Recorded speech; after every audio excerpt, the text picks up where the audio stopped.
A un mes de que a UNESCO decida se a Ribeira Sacra entra na lista do Patrimonio de la Humanidade, o Parador de Santo Estevo volveu ser escenario de reflexión sobre o futuro do territorio coa celebración dunha nova edición do Foro La Región Encontros el Progreso, baixo o título Ribeira Sacra Patrimonio con Futuro. O foro contou coa apertura institucional da presidenta da Deputación de Lugo.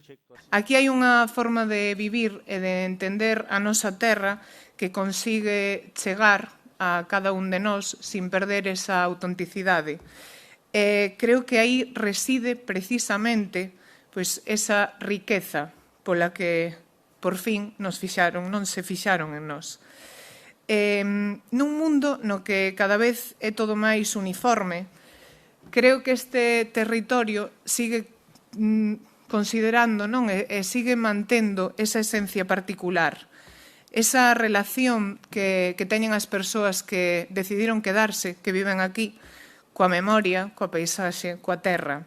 O presidente da Deputación de Ourense, Luís Menor, subliñaba que unha posible declaración da UNESCO non é un punto de chegada, senón o inicio dunha nova era, apelando a xestionar o futuro do territorio con responsabilidade para evitar a masificación turística. A Ribeira Sacra é un lugar onde o tempo semella deterse, onde o silencio dialoga con cada pedra, coa auga. Se perdemos esa paz, estamos destruindo aquilo que nos fai únicos. Esta non é unha preocupación meramente teórica, é unha inquedanza real.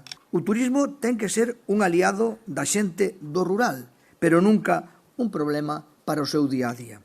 Pola súa banda, o conselleiro de Cultura, Lingua e Xuventude, José López Campos, destacaba a capacidade de xestión conxunta e o traballo realizado.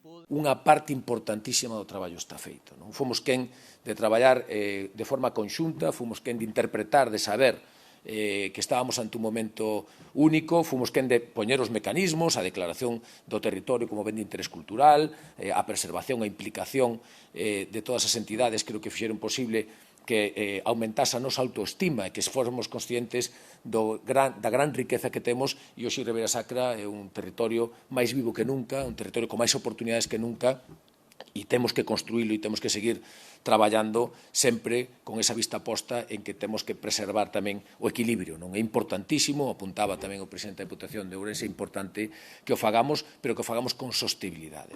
Ese é o obxectivo.